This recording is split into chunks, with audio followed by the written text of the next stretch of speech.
course, we have Mr. Nawal Sharma, President and Head Business Transformation, joining us in our Delhi studios. Mr. Sharma, thank you so much for being with us on NDTV Profit.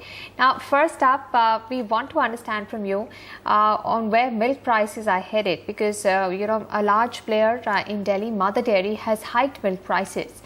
Since it's a competitive industry, are you also seeing milk prices higher for end consumers? Yeah. You see, we are also in a process of rolling out this increase in end consumer prices across the categories, whether it is milk, ghee or powders. You see, this is all driven by one, demand-supply equation, which is currently tilted in favor of demand, that is one, and increase in the procurement prices because of the increase in the input costs. So that's what is driving all the players to increase the end consumer prices, and which is happening, and we are also following the same route. All right. This obviously doesn't impact your margins, because you say it's a pass-through of the cost, right? Yeah.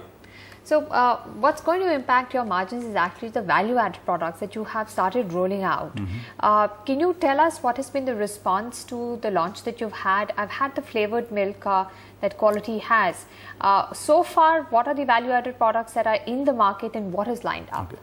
So before getting into that, just briefly let me touch about the strategic game plan. In FY16, the mix was 70-30 top line in favor of B2B. So the entire focus of the organization is to tilt this mix in favor of B2C, just reverse the ratio by 2020. Now, as a part of this strategic game plan, we are in a process of rolling out various fresh as well as value-added products. So the first value-added product has been rolled out Q4 FY17, that is UHT Tetra Pak, and then there is a plan to roll out around 8 to 10 products over the next 4 to 6 quarters time. Now, being high margin products, so this is going to impact the overall bottom line of the organization. So fundamentally, we'll see conceptually there are three layers. There is a commodity layer of the product, which offers around 3 to 5% EBITDA margins, and then there is a fresh product layer, which offers around 8 to 10%. Then there is a value added layer offering upwards of 20%. Now, as the mix will change over a period of time with the launch of these new products, the overall bottom line of the organization is going to improve, and which is practically being demonstrated over the last 3 quarters consistently. Right. So you now want to change the focus from B2B to B2C because of higher margins. But it is a competitive segment, and you have stalwarts that have been around for the longest time, who have their brands etched into the minds of people. Milk is milk, paneer is paneer, and I wonder if consumers are so loyal or brand conscious. What is it that makes your products different from the others? What will be the differential for your products, and what has been the response so far for the products that you've launched? So first of all, the strategy is two-pronged. Now, when we talk from a product standpoint, it won't be a me-too kind of product. So there will be differentiation at all the layers, whether it is product layer, packaging layer, or at the communication layer. Now, let me take one example to illustrate. We have a product in ghee category, what we call as 85% less cholesterol ghee. Now, this is a patented technology which is developed along with NDRI, National Dairy Research Institute. We have got exclusive license for 10 years. None of the competitors can launch this kind of product in the market. So the essence is, okay, when you launch these products, you launch with some kind of differentiation at the product layer as well as packaging layer.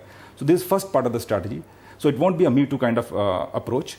Second is, you have to build a very strong consumer brand, for which there is an integrated marketing program that we have already initiated.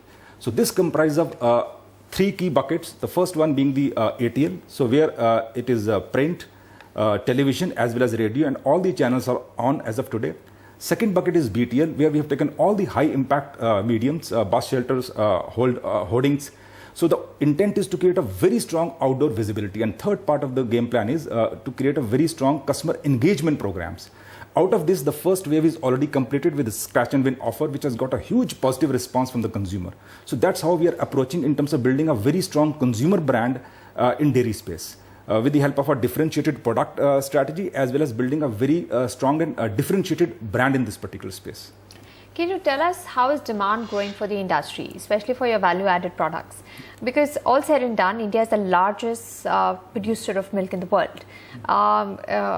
We, I guess, are also consuming as much milk. So what is the scope for demand growth for the industry as such, be it for milk, be it for fresh products, be it for value-added products?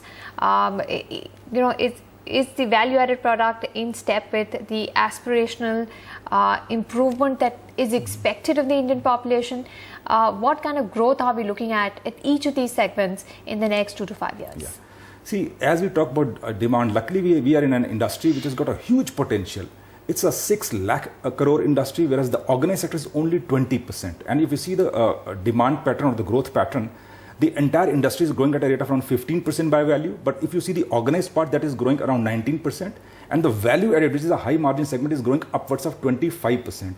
Now, what do these data points reflect? They clearly indicate that it's not a situation of cutthroat competition or breeding price wars. Rather, it's a scenario where maybe 10, 15 very big companies can get into this space and still flourish, not only survive. Now, that being the industry backdrop, where there's enough room. So let's see as to what is our approach in this entire thing. Now, just briefly touching about last 3 quarters, where we are riding a success wave. Briefly taking just a recent quarter. While the overall growth has been around 11%, but the consumer part of the business has grown phenomenally by around 36.5%, leading to increase in profitability across all the 3 layers, whether it is EBITDA layer, PBT layer or PAT layer, to the tune of year-on-year basis, which is around 17.5%. Then 31.5%, 21.5%. So this being the immediate past, so similar and on a 9-month consolidated basis. But that must be because of a lower base as well, right? So your value-added products are just being launched, right? So is the growth only on a lower base? Is the scope so high for you to keep doing this kind of 30% plus growth in the value-added segment? See, now what we are saying is, now when you say B2C, it has got 2 buckets. First is the fresh product bucket, and then there is a value-added bucket. So currently, primarily, we are into fresh bucket, right?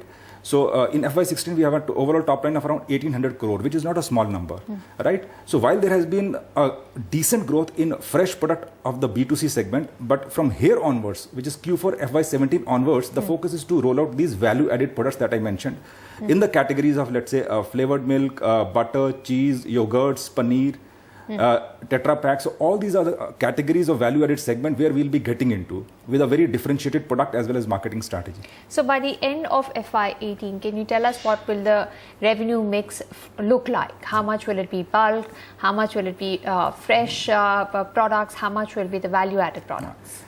You see, what I can do, see, since we are governed by very strong internal process frameworks, so we generally don't comment on future numbers, but I can definitely give you a direction. So as I said, while FY16 saw a mix of around 70-30 in favor of B2B, by 2020 we want to reverse this ratio in favor of B2C.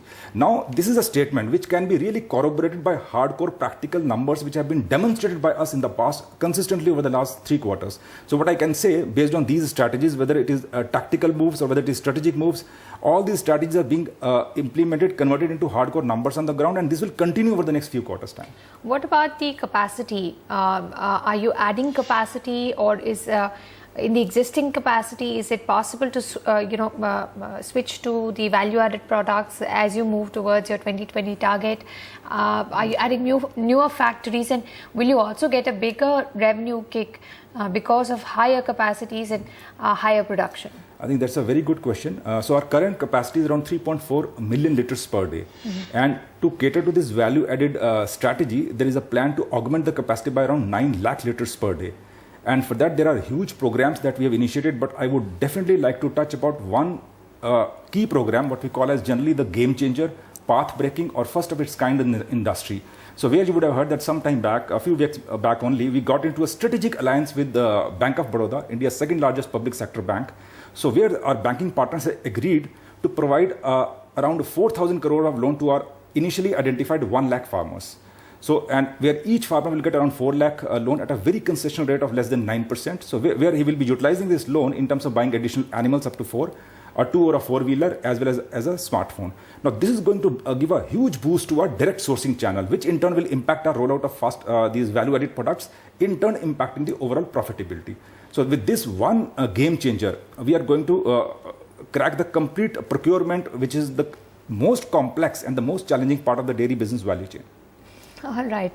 All the best for that, Mr. Sharma. Thank you so much for being with us on NDTV Profit and talking to us about the strategy that Kwality has going ahead, on the focus being on fresh as well as value-added products and looking at changing the consumer mix in the favor of end consumers over bulk users. Thank you so much for being with us on NDTV Profit.